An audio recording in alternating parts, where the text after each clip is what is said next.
Continuamos entonces con este estudio que tiene como título El caso de los alimentos según las escrituras o según el creador.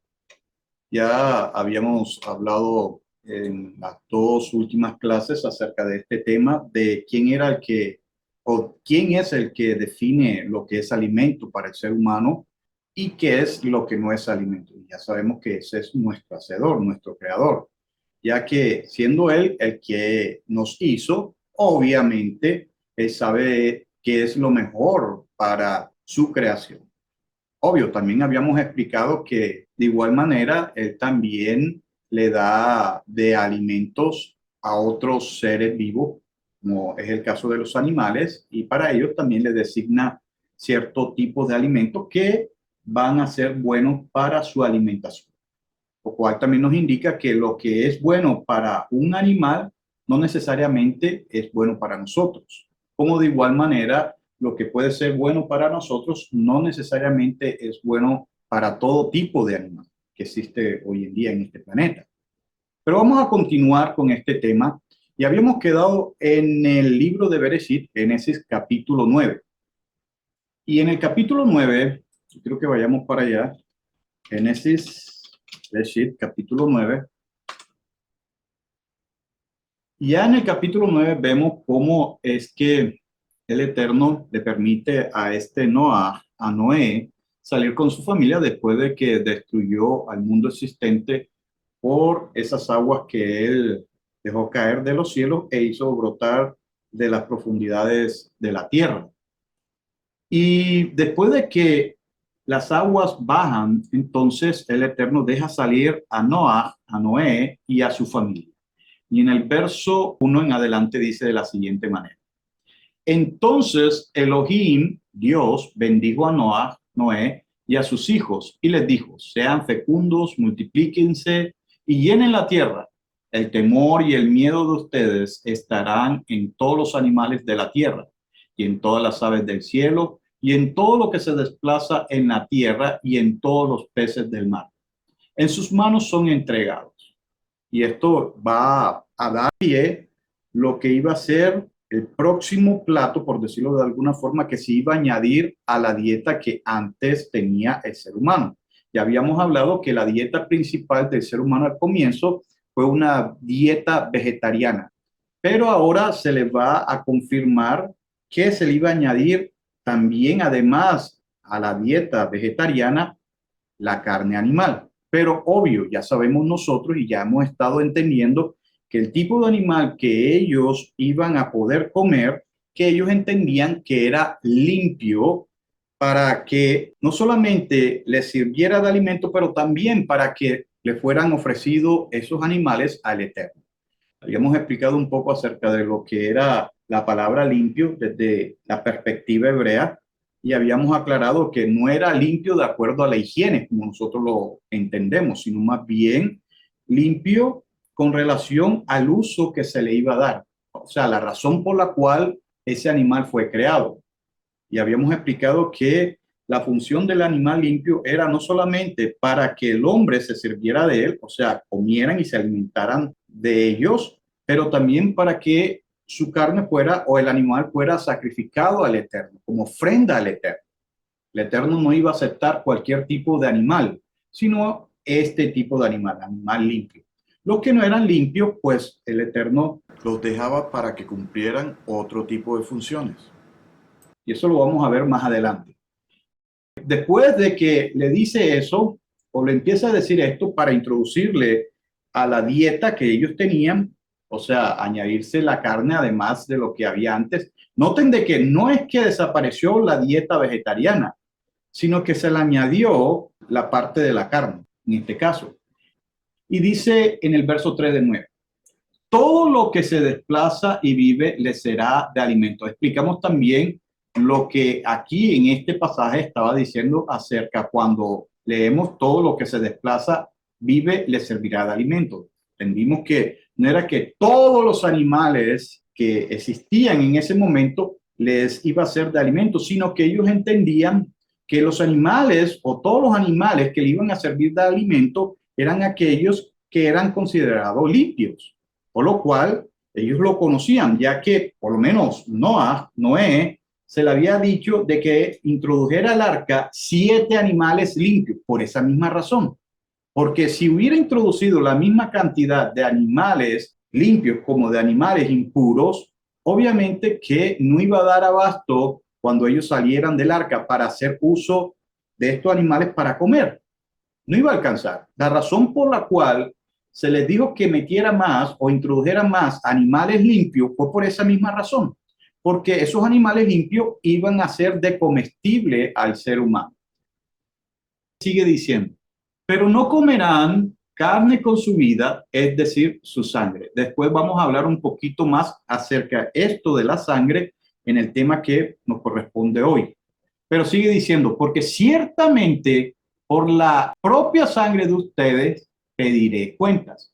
Pediré cuentas a todo animal y al hombre. Ya eso lo estudiamos un poco. Y dice, yo pediré cuentas a cada uno por la vida del hombre. El que derrame sangre de hombre, su sangre será derramada por hombre. Porque a imagen de Elohim, él hizo al hombre. Ahora, yo quiero detenerme aquí porque no podemos dudar de que la vida humana es más importante que la vida de un animal. Y eso hay que tenerlo claro. Cuando digo esto, también yo quiero que no se malentienda haciendo pensar de que el animal no vale nada. No, también tiene su valor, pero hay que entender de nuevo que la vida humana vale más que la vida de un animal. ¿Por qué? Porque hoy en día se ha puesto de moda que la vida del animal valiera más que la del ser humano.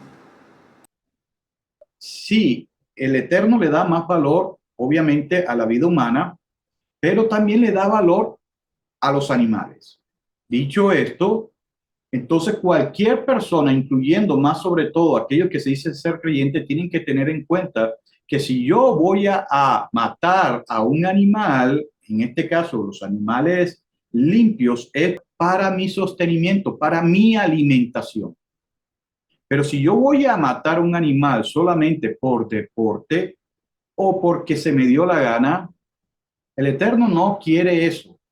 Aun cuando el animal sea para comérmelo, yo tengo que darle una muerte digna. Yo no puedo tomar el animal y sacrificarlo atormentando a ese animal, maltratándolo de una forma que el animal sufra antes de morir. Hoy en día se ve eso. No podemos negar que los tratos con los animales que se van a consumir, en este caso el ser humano los va a consumir, no se le da una muerte digna. De hecho, si los mantienen con vida mientras están creciendo y se están rellenando, viven una vida paupérrima. Eso no es correcto. Y es ahí donde entra el tema que vamos a tratar, que tiene que ver con la dieta kosher. El judaísmo, como ellos lo entienden, es tomado o tiene base con las escrituras, obviamente lo que se conoce como el Tanaj. Aún así, si investigamos, nos vamos a dar cuenta que esta palabra kosher, a pesar que ellos lo han relacionado a lo que es la dieta alimenticia de su religión, realmente esta palabra no aparece en las escrituras. La palabra kosher como tal, a pesar de que lo traten de hacer entender de que sí está en las escrituras, no aparece en las escrituras. Entonces vamos a ver hoy que a pesar de que sí, los principios que se enseñan con relación a esta dieta del judaísmo son importantes de recordar o tener en mente, realmente no todo lo que las leyes de la dieta kosher enseña o dice salen de las escrituras y que uno no está obligado como creyente que vuelve a lo que es el conocimiento de la raíz hebrea de las escrituras, tiene que seguir. El creyente en el Eterno a través de Yeshua no está obligado a seguir cada una de las estipulaciones de esta dieta. Ahora, ¿está mal que un creyente siga esa dieta? No, no está mal, siempre y cuando no crea que eso es un mandamiento de obligación para todo creyente. Después de que yo entienda eso, pues yo la puedo practicar si yo quiero. Vuelvo a repetir, ahorita vamos a darnos cuenta que este tipo de leyes alágicas o de seguimiento no se encuentran en las escrituras. A lo mejor la base sí, pero como ellos la explican, no aparece, como digo. Ahora, ¿qué significa entonces la palabra kosher? ¿De dónde viene?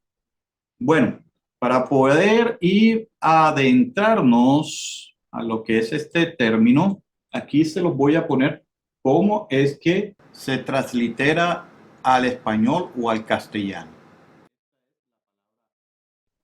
En sí, este término, que de hecho no es hebreo, y vamos a aclararlo de una vez, este término es un adjetivo, pero que no aparece primeramente en las escrituras hebreas, o sea, en el Tanaj. No aparece ni en la Torah, no aparece ni en los Nivim, ni en los Ketuvim, o sea, no aparece en lo que son los 5 primeros libros de las escrituras, no aparecen en los profetas y no aparecen en los escritos.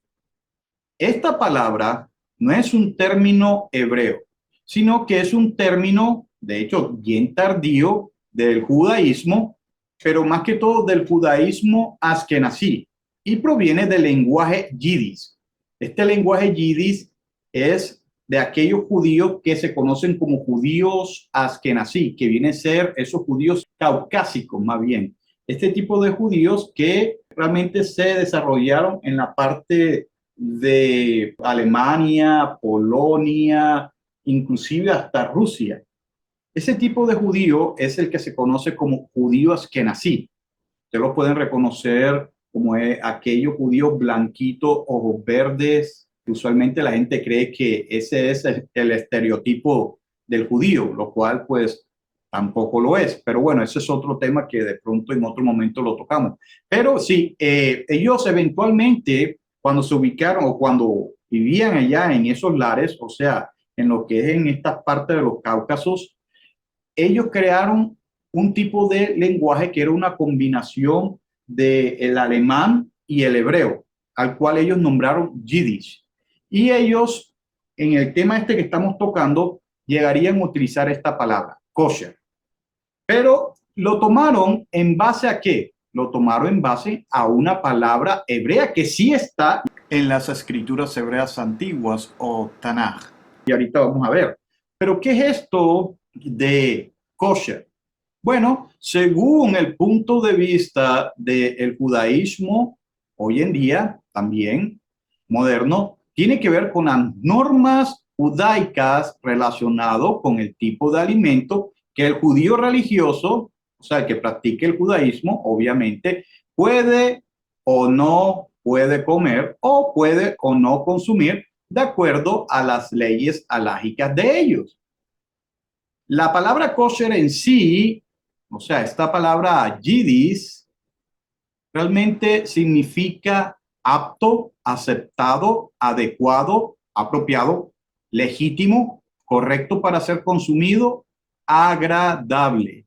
Eso es el significado o los significados que se le ha o se le han hecho a esta palabra en los términos del judaísmo moderno. Y esta palabra, como ya habíamos dicho anteriormente, yidis, sale o es tomado de la palabra hebrea kasher. De ahí es que sale esta expresión yidis, kosher, de la palabra hebrea kasher. Aunque usted podrá decir, bueno, pero a pesar de que no es una palabra hebrea, kosher, es tomado de una palabra hebrea, kasher, que me imagino, dicen muchos, a lo mejor pensarán, que significa lo mismo o está relacionado a lo mismo. Bueno, no necesariamente. Ahorita vamos a ver algo bien interesante porque en las escrituras hebreas realmente esta palabra tiene que ver con algo diferente a lo que es el alimento. Y ahorita lo vamos a ver con más claridad. De nuevo, esta palabra kasher, que de hecho de ahí también sale la palabra hebrea o las palabras hebreas kashrut o kashret, que de hecho se los voy a colocar aquí para que sepan más o menos cómo es que se pronuncia. De la palabra kasher salen estas palabras que les digo, kashrut, kashrut, kashret, kashrus. Y aquí es como se escribe en hebreo, obviamente hebreo moderno. que también se puede traducir como correcto, apropiado, o sea, en este caso para ser ingerido o consumido como alimento para el ser humano. De nuevo, esta palabra describe el conjunto de leyes dietéticas que el judaísmo da para aquellos judíos religiosos que deben de seguir para poder comer como ellos lo exigen. Supuestamente viene de las escrituras. Pero en sí realmente, a pesar de que la idea sí proviene de la Torá, de las escrituras del Tanaj, realmente esto se desarrolla eventualmente en lo que se conoce hoy en día como Talmud. Y vamos a hablar un poquito de esto eventualmente. Pero aún así, estos mandatos o preceptos, que de hecho son interpretaciones y que se han ido expandiendo, cambiando o evolucionando a lo largo de los siglos, pues lo que hoy en día que vemos o como vemos en la definición de lo que es la dieta kosher es diferente a lo que realmente el eterno Dios al principio.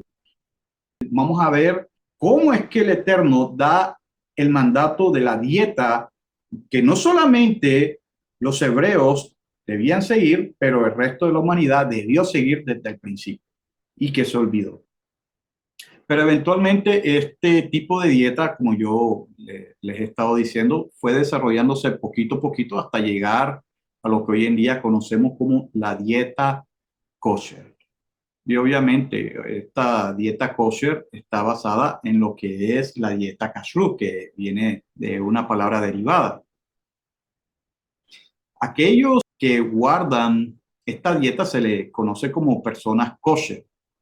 O sea, son alimentos que se ajustan para el consumo de ellos.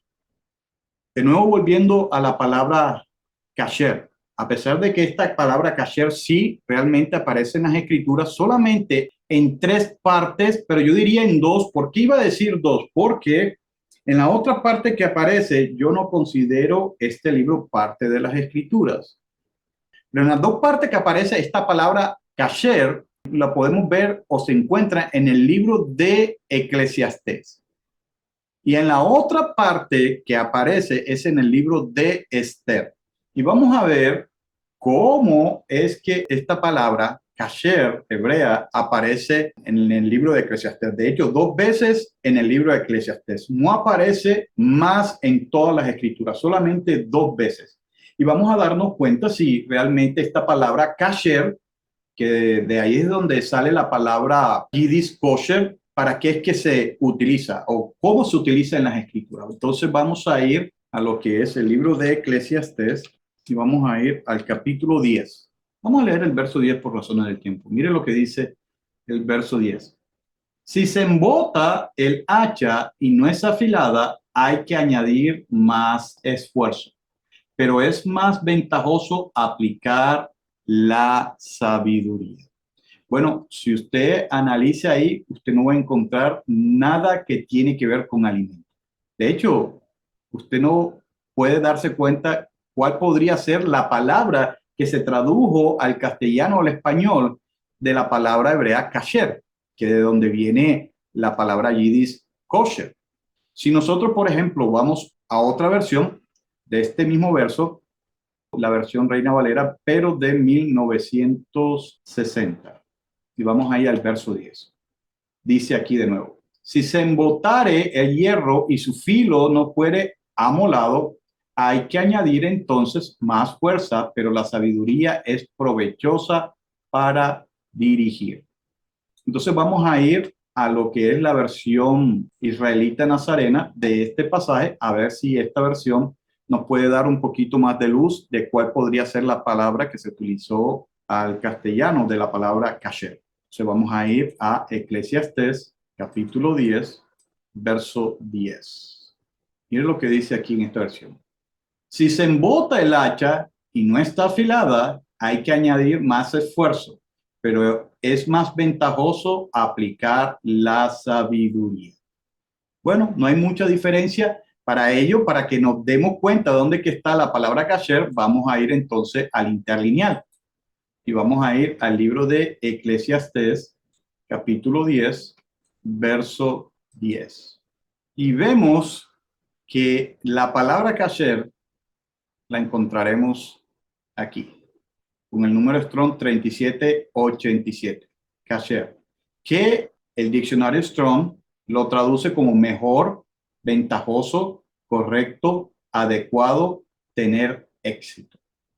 Entonces, si volvemos de nuevo a la lectura de este pasaje que estábamos analizando, cuando dice, si se embotare el hierro y su filo no fuere amolado, hay que añadir entonces más esfuerzo, pero la sabiduría es provechosa para dirigir. Entonces, aquí en esta versión, la palabra al castellano que proviene de kasher es provechoso. En la versión de Reina Valera del 2015 vendría a ser esfuerzo. Y en la BIN, que es la versión israelita nazarena, sería ventajoso. Entonces vemos aquí que a pesar de que ciertamente la palabra kasher sí se encuentra en las escrituras, pero no para referirse a los alimentos. Esta palabra hebrea kasher se puede utilizar para indicar lo que es provechoso y lo que no es provechoso. Y aunque también se puede utilizar para indicar cuando algo comestible es provechoso o no. Pero en las dos veces que aparece en las escrituras hebreas, no tiene que ver con los alimentos o algo comestible, como se dijo anteriormente. Por ende, tampoco estamos sometidos a seguir estas reglas o mandamientos que el judaísmo exige, mas no son parte de las instrucciones del Eterno. Son solo tradiciones que sus ancianos han creado y que no hacen parte de la Torá, de los mandamientos del Eterno. Ahora, el creyente de origen gentil, si desea practicar esto, lo puede hacer, pero que entienda o que se entienda que esto no es una obligación de parte del Eterno a través de su palabra.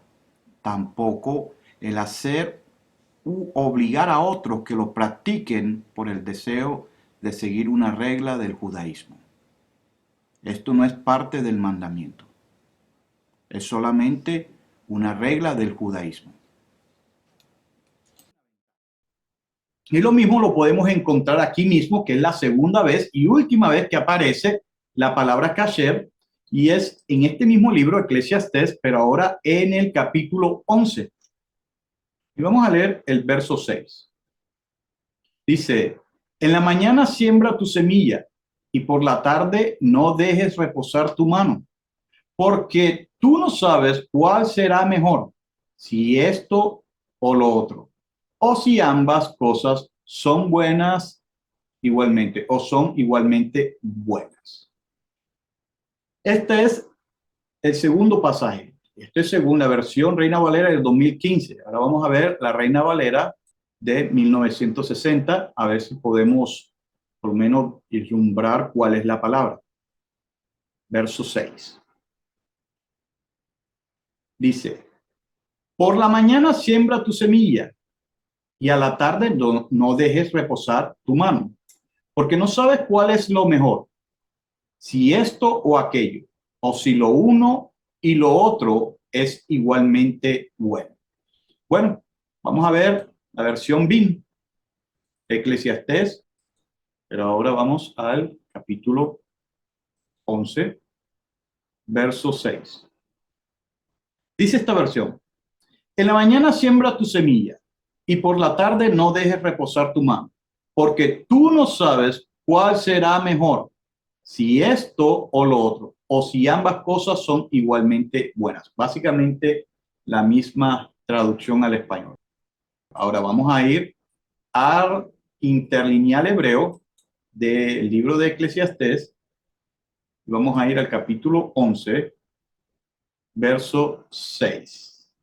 Así podemos ver exactamente dónde es que aparece la palabra kasher.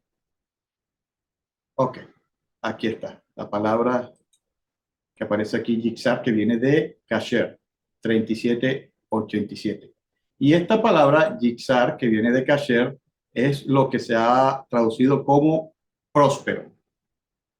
O sea que en este pasaje, en el 6, puede ser la palabra mejor. En la versión de Israelita Nazarena, también la palabra mejor.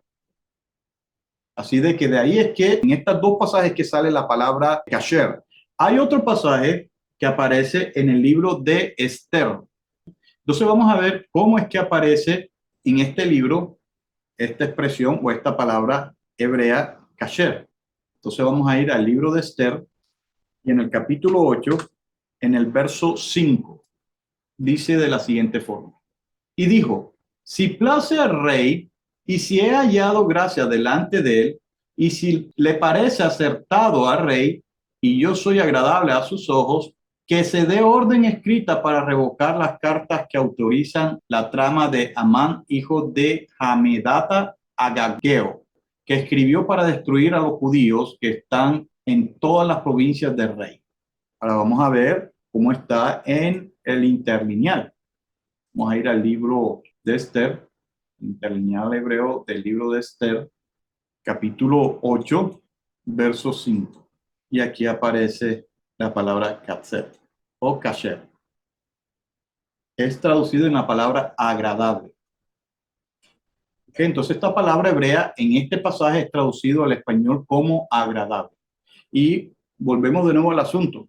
Esas son las únicas veces que aparecen en estos libros que hacen parte hoy en día del canon de las escrituras. Solamente en 3 pasajes. 2 en el libro de Eclesiastés y 1 en el libro de Esther. Y todos apuntan a que es algo provechoso, agradable, pero no relacionado en sí a los alimentos.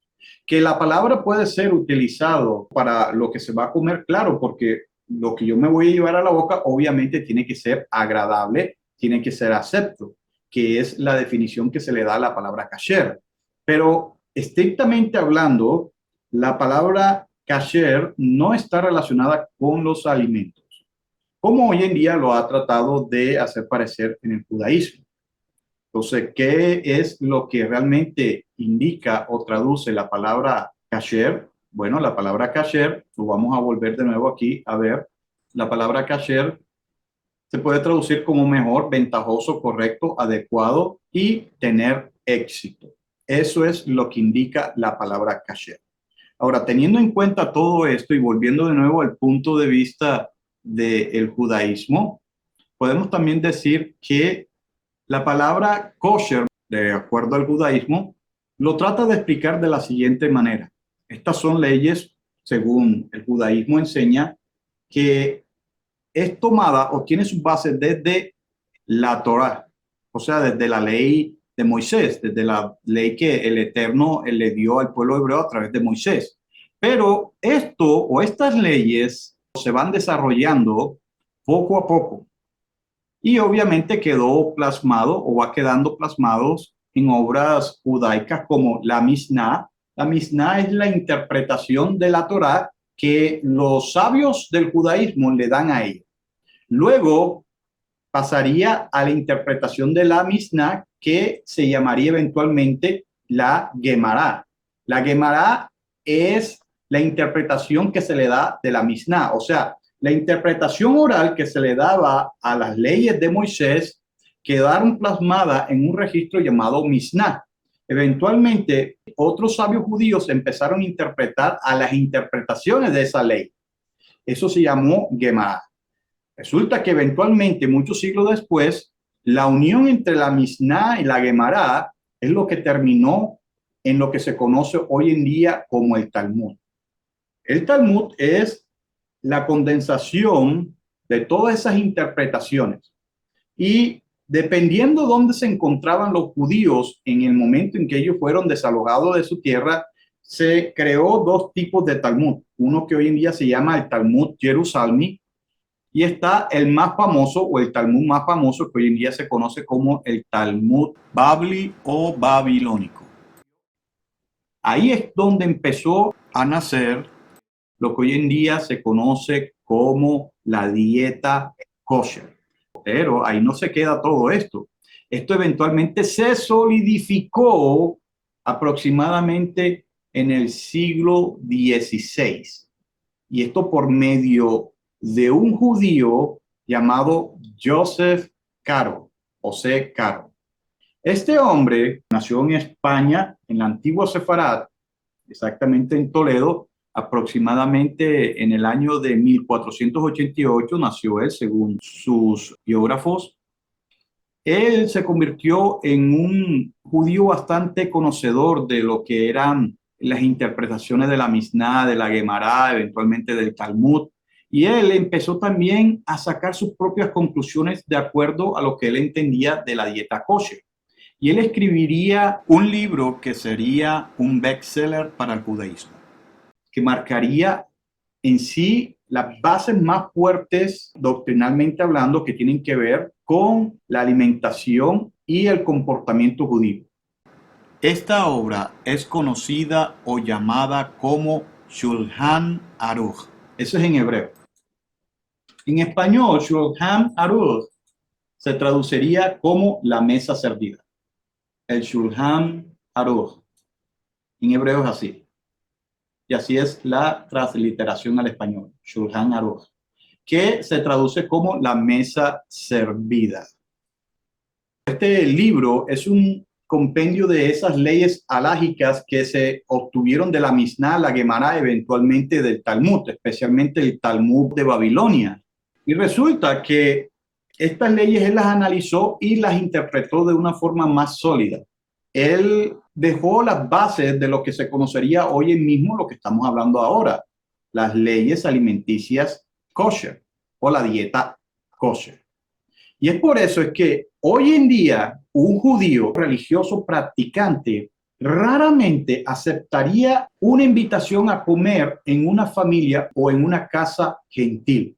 ¿Por qué? Porque el judío sabe que el gentil, para preparar los alimentos, no va a tener en cuenta todas estas reglas que aparecen alágicamente en lo que es el Shulchan Aruch. Ellos se tienen que mover en base a lo que el Shulchan Aruch dice que se debe tener en cuenta para la preparación o para poder llevar a la mesa del judío cualquier tipo de comestible que ellos se van a comer. Tienen que ellos estar seguros que el proceso de preparación de esos alimentos que ellos se van a llevar a la boca va de acuerdo a estas normas o leyes que ya están determinadas ahí en ese libro. Este libro se escribió aproximadamente en el año 1566 en Israel. Ahora, según estas leyes alágicas del judaísmo, tomando en cuenta el Shulchan Aruch, los alimentos que no siguen esta ley o precepto, obviamente de su religión, no son kosher. Y ellos le llaman taref o trefá. En el judaísmo, aquellos alimentos que no pasan por este proceso kosher, ellos le llaman taref o trefá. Aún, y déjenme explicarle, aun cuando usted tenga alimentos que van de acuerdo a la Torá, si no pasan por el proceso que ya hemos venido explicando, según el judaísmo, inclusive también en el mundo mesiánico, no son considerados kosher, no son considerados aceptables. Y en hebreo ellos le llaman esta palabra, taref o trefá. Así es como le llaman. Si es que no se llevan este tipo de seguimiento. Aunque técnicamente este término realmente se debería aplicar a animales que a pesar de que son limpios, están enfermos o tienen algunos órganos dañados o carne de animales que fueron limpios pero que eventualmente se llegó a pudrir. Pero aún así, ellos le siguen llamando aquellos alimentos que no pasaron ese proceso de kosherificación, aquellos que no pasaron por ese proceso de kosher, le llaman también así de la misma manera, taref o trefá. En el judaísmo, según estas leyes, sobre todo las leyes estas que estamos tomando del libro Shulchan Aruch, ellos dicen que estos alimentos de ellos se clasifican en 3 categorías y aquí se las dejo para que las puedan ver. Todo esto es para que ustedes las tengan como referencia o guía. Esto es como cultura general si es que usted tiene la oportunidad de hablar con algún judío o con aquellos hermanos que decidieron irse al lado del mesianismo o de las raíces hebreas que practican este tipo de costumbres.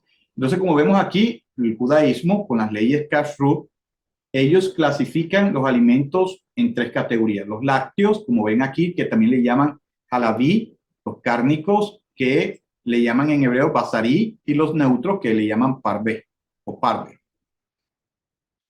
Y es ahí donde también podemos ver algo bien interesante que está relacionado bastante a lo que habíamos empezado con los animales, al trato que se le debe dar a los animales que se van a utilizar para el consumo. Pero para llegar allá, también en el judaísmo o siguiendo las leyes del kashrut o las leyes kosher según el Shulchan Aruch, para determinar que un animal es de especie kosher, o sea, que es aprobado, tienen que seguir ciertos pasos que ellos tienen que dictar. Y el que indica si es o no es, tiene que ser un rabino calificado.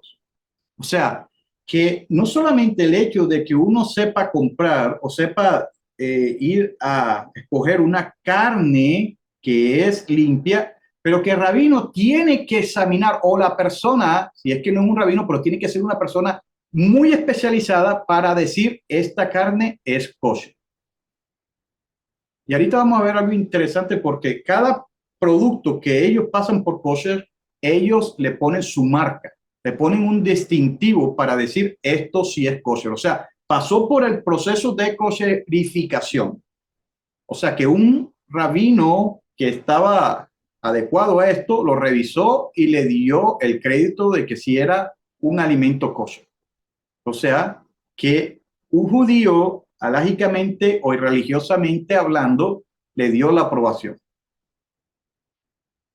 Entonces, de nuevo, para que en el judaísmo algo sea considerado o catalogado 100% kosher, o sea, consumible para ellos, tiene que pasar por este tipo de procesos. Y hay un tipo de proceso que tiene que ver con la carne que se conoce en el mundo judío como la shejitá. Entonces, esta es la palabra que vamos a nosotros hablar ahora, la shejitá, que es la faena, o sea, la forma de revisar un animal y de cómo sacrificar un animal sin que el animal llegue a pasar un trauma, o sea, un sufrimiento extra. En sí, la shejitá en hebreo, o la faena, o el sacrificio del animal, en sí es una matanza ritual de estos animales permitidos, estos animales limpios según la tradición judía, obviamente también según lo que es la Torá, y que siguen las leyes alágicas judías, o sea, de la religión judaica. Estas leyes en sí determinan como primer paso si un animal es permitido o no. Eso es lo primero que ellos tienen que ver. Ok, vamos a ver lo que dice la Torá. La Torá lo acepta. Ok, vamos al segundo paso. ¿Cuál es el segundo paso? El segundo paso es que ellos empiecen, después de que hayan aceptado que ese animal es permitido, empieza un proceso de oración o rezo. Si dado el caso, el animal estuvo expuesto a algún espíritu inmundo y así ahuyentarlo o sacarlo. Esto es por medio de un rabino especializado o una persona que sea dedicada a esto, que sea conducido por un rabino. Después de eso, entonces viene lo que es el sacrificio del animal, que en sí es lo que la palabra shejitá indica. O sea, la forma en que se va a sacrificar a este animal limpio y que sufra lo menos posible. O sea, que se le da una muerte digna, sin tortura, obviamente tratando de minimizar los sufrimientos del animal. Porque si nosotros nos ponemos a comparar muchos de los que tienen granjas donde se sacrifican estos animales, y usted va a ver que hay bastante diferencia. Usted se va a dar cuenta los métodos crueles que utilizan para matar a estos animales. Muchos de ellos, por ejemplo, los matan a trancazos. Otros por medio de corrientes eléctricas, otros a balazos, otros los descuartizan vivos, los van descuartizando vivos. Y eso es una maldad. Eso es lo que el Eterno quiere evitar. Y a pesar de que en sí mismo lo que es la dieta kosher realmente no aparece como tal en las escrituras, hay ciertas cosas que uno puede rescatar, como por ejemplo lo que es la shejitá. No completamente, porque volvemos de nuevo al asunto. Vamos a verlo más claramente. La shejitá tiene que ser hecha por un rabino especializado. El que hace esta acción se conoce con el nombre hebreo shohet.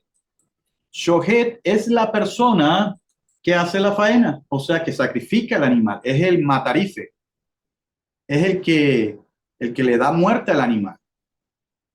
Si esta persona no es calificada, en este caso tiene que ser obviamente judía o judío, tiene que ser una persona que conozca bien todo lo que es la halajá judía, judaica. Obvio, dice también la Torá, pero sobre todo las leyes halágicas de lo que es el Talmud, especialmente el Shulchan Aruch. Y si es rabino, que usualmente lo es, mucho mejor. Y si no es así, entonces eso no vale. Eso es lo malo de lo que es la dieta kosher. O sea, la dieta kosher es regulada por el judaísmo. Si no es judío, eso no vale, eso no es kosher. Quiere decir de que aunque usted diga de que va a practicar la dieta del creador, usted no lo está haciendo según el judaísmo. ¿Por qué? Porque no lo está haciendo de acuerdo a él. Y eso es lo malo. No tanto las bases son buenas. O sea, ¿por qué? Porque obviamente se le trata, por ejemplo, en el caso de la shejita, de darle muerte digna a un animal, pero no necesariamente tiene que ser una persona en el judaísmo, tiene que ser un rabino, tiene que ser un judío. Por ejemplo, una persona que no sea o no practique esto o este tipo de reglas o de este tipo de preceptos, pero que le da muerte digna a un animal y que uno lo compre a ellos, o que uno no se dé cuenta o que uno no investigue y que lo compre de ellos, no quiere decir de que uno no está siguiendo, si está comiendo animal limpio, que no está siguiendo la dieta del creador. Claro que sí. Lo malo de todo esto es decir que si no se hace así, entonces no se practica la ley o los preceptos según la dieta del creador. Se rescatan muchas cosas de ahí, ciertamente, eso es algo que yo no lo puedo dudar, es indudable que uno puede decir, no, no, no, todo está mal. No, hay muchas cosas que se pueden rescatar, como lo estamos viendo, pero no decir de que si es que no lo hace un judío, un rabino especializado, entonces todo lo que yo coma, a pesar de que sean animales permitidos, entonces no vale delante del Eterno. Estoy condenado, porque tampoco es. Entonces, volviendo de nuevo a la cuestión, el shohet es la persona que se dedica a sacrificar el animal y es el que tiene cuidado de hacerlo de la forma que debe de ser, o sea, dándole la muerte digna al animal. Entonces, ¿en qué consiste en sí esto de la shejitá? Bueno, la shejitá consiste en perforar o cortar la garganta o degollar al animal con un corte rápido, exacto, profundo y uniforme. Esto ellos lo hacen de tal manera que llegan a la vena central. ¿Para qué? Para que el animal, primero que todo, no se asfixie y siga respirando. Pues el animal, al verse sin respiración, sin aire, sin oxígeno, empieza a desesperarse, desembocando en la creación de toxinas peligrosas en su cuerpo. Entonces, mientras este animalito se le está degollando exactamente, tomando en cuenta esta vena central, el animal todavía sigue respirando para que no sienta de que se está asfixiando y evita lo más posible, obviamente, una muerte traumática al animal. Y es ahí de que el cuchillo que se debe utilizar, por ende, debe ser realmente liso y afilado. Esto para asegurarse de que, obviamente, no haya ese problema de que cuando se degolle no sienta tanto dolor. Este cuchillo, según las leyes halágicas, se le conoce con el nombre de halaf. Y esto con el propósito, obviamente, de que el animal sufra lo menos posible. Se han hecho varias investigaciones con relación al hecho del sacrificio shejitá y muchas personas que estudian acerca del comportamiento de los animales, sobre todo cuando se va a sacrificar por cualquier razón, descubrieron que sí, realmente, que primero que todo, los mamíferos tienen arterias frontales y posteriores.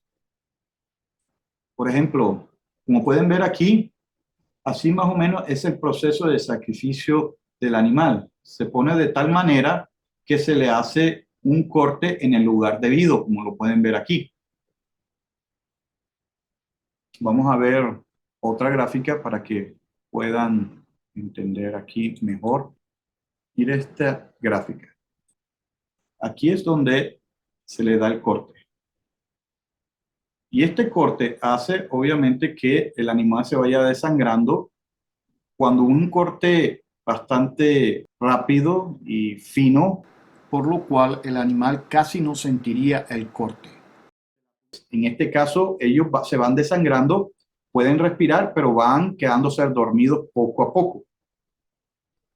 La idea es esa. Entonces, los investigadores, las personas que estudian acerca de este caso, se dieron cuenta de que, porque como los mamíferos tienen estas dos arterias que estamos viendo aquí, la arteria carótida y la arteria vertebral, entonces se hace más fácil en este caso hacer el corte de tal manera que el animal sufra lo menos posible.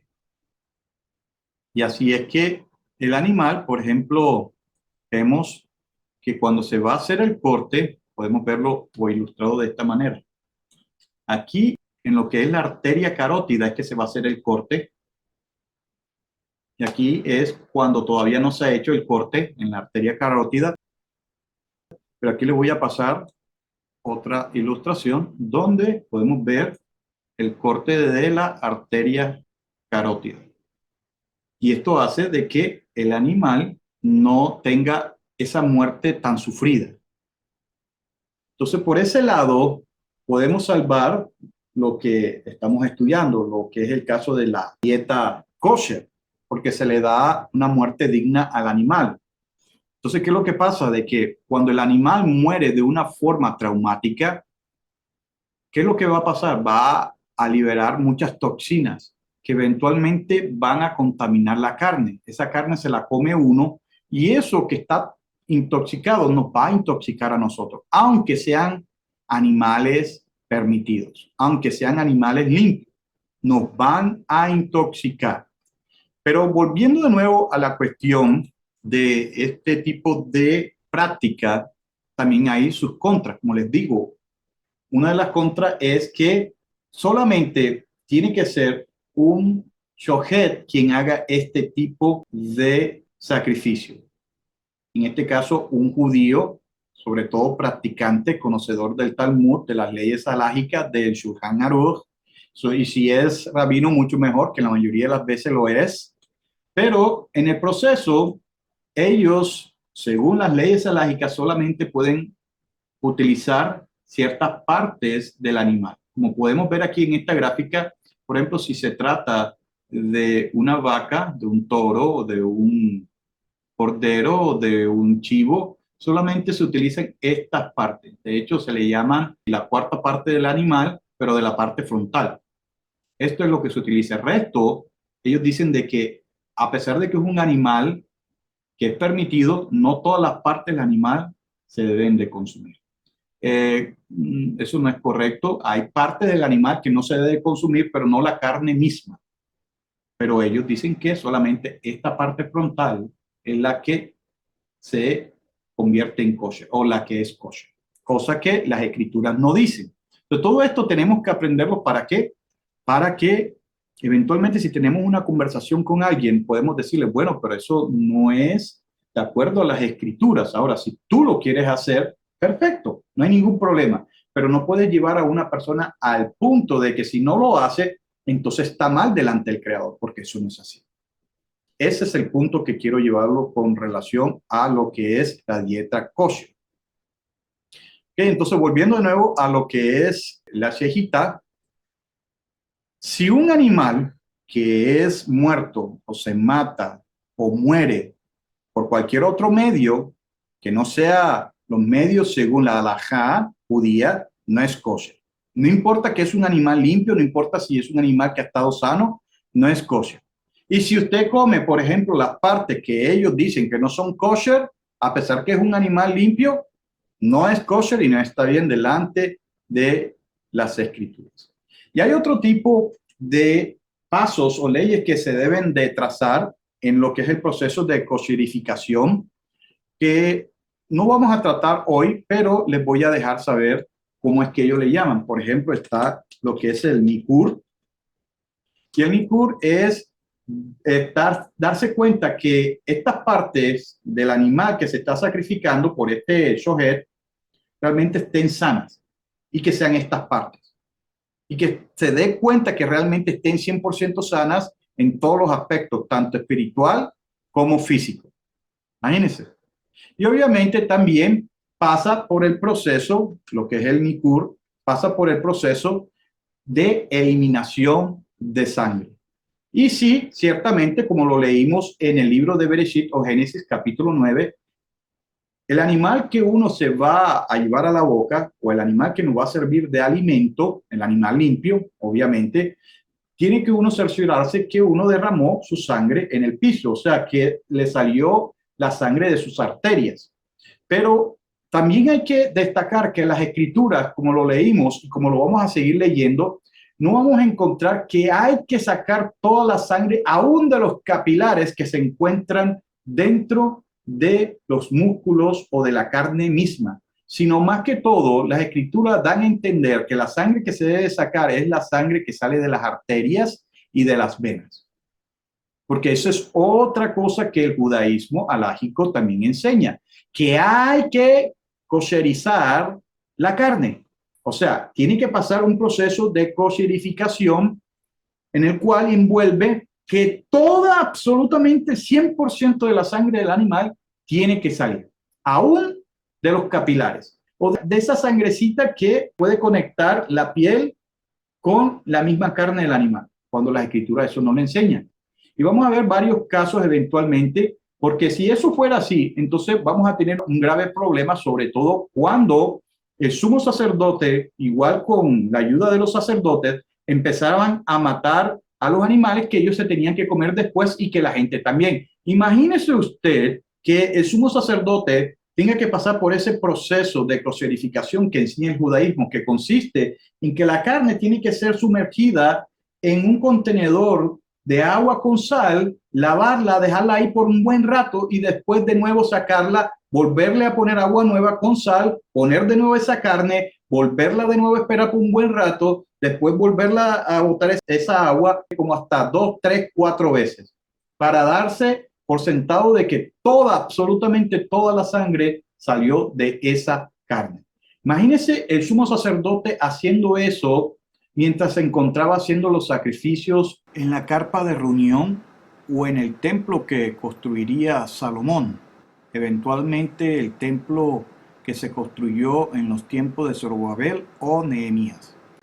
Imagínese cuando miles y miles de animales que ellos tenían que matar, entonces tenían que estar pasando por todo ese proceso hasta que estar seguro de que ya se había kosherificado. Ciertamente hay que sacar o dejar que la sangre se escurra lo más que se pueda, pero uno no puede entrar en ese proceso que hoy en día el judaísmo quiere hacer pasar. Ah, pero es que ahí se le ve un poquitito de sangre en el capilar, ahí No, eso no tiene nada que ver. Eso no es mandado por las escrituras. Las escrituras es que la sangre salga de sus arterias completamente o de sus venas. Ahora, si usted quiere hacer eso, ese proceso, ok, hágalo. No hay ningún problema. No está mal. Pero el satanizar o el decir de que si no se hace así, está mal, también hay otro problema. Porque eso no le enseña a las escrituras. Entonces, sí, trate lo más posible de que la carne que usted compró, pues esté desangrada. O si usted, por ejemplo, tiene un animal de estos limpios, permitidos, que usted ya está pensando en comérselo, usted esté seguro de que la sangre salió completamente. Primero que todo, esté seguro de que el animal va a tener una muerte digna. Segundo, de que su sangre ha sido derramada completamente. Pero si quedó en los capilares un poco de sangre como tipo agüita, no importa. Ya después cuando usted lo cocina o cuando usted lo asa, eso se va. Así que lo principal es la sangre que viene de las arterias. O sea, ¿por qué? Porque sale del corazón, no es bombeada por el corazón. Ahora, si el mandamiento lo dijera, no, usted tiene que hacer de esta forma o tiene que pasar por el proceso de cocherificación de esta forma, ok, está bien, no hay problema, hay que hacerlo por el bien de nosotros y por obediencia al Eterno, por amor al Eterno, pero si no están, entonces es de más hacerlo. Ahora, si se me da el tiempo y yo quiero hacerlo, ok, hágalo, no hay ningún problema, pero tampoco puedo obligar ni decir de que porque otros no lo hacen o siguen este tipo de leyes alágicas del judaísmo, están mal, no es correcto.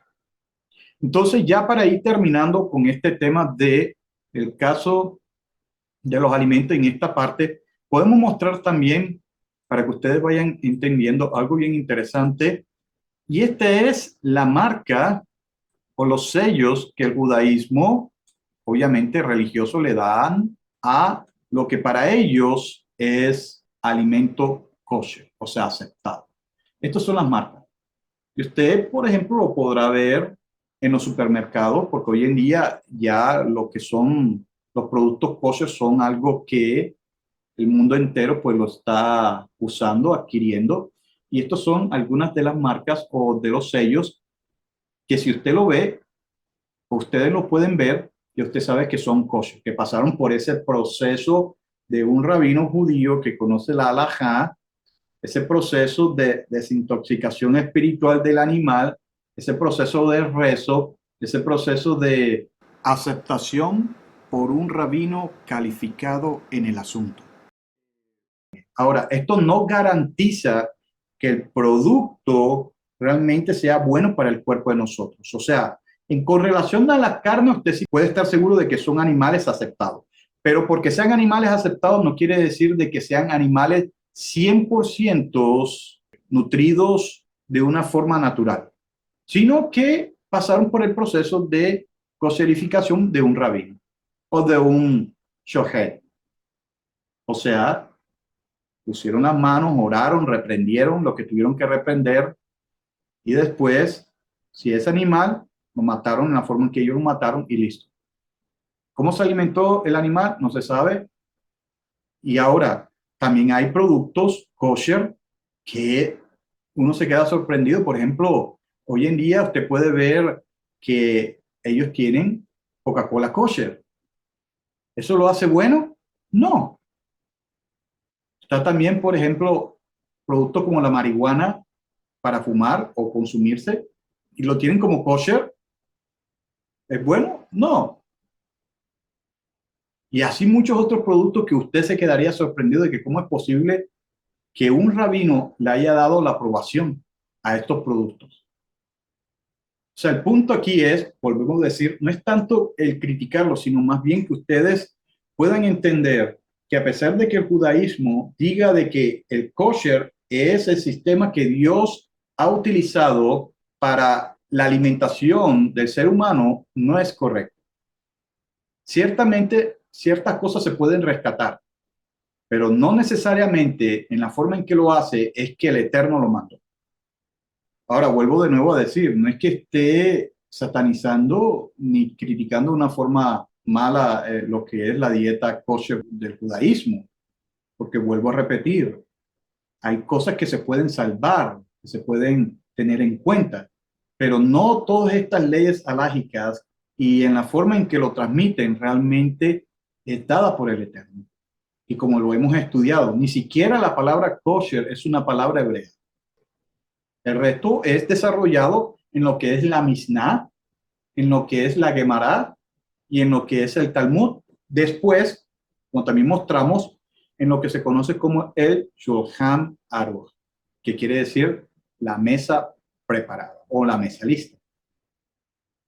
Así que hasta aquí lo voy a dejar y así puedan opinar. Shalom. Compartan, por favor.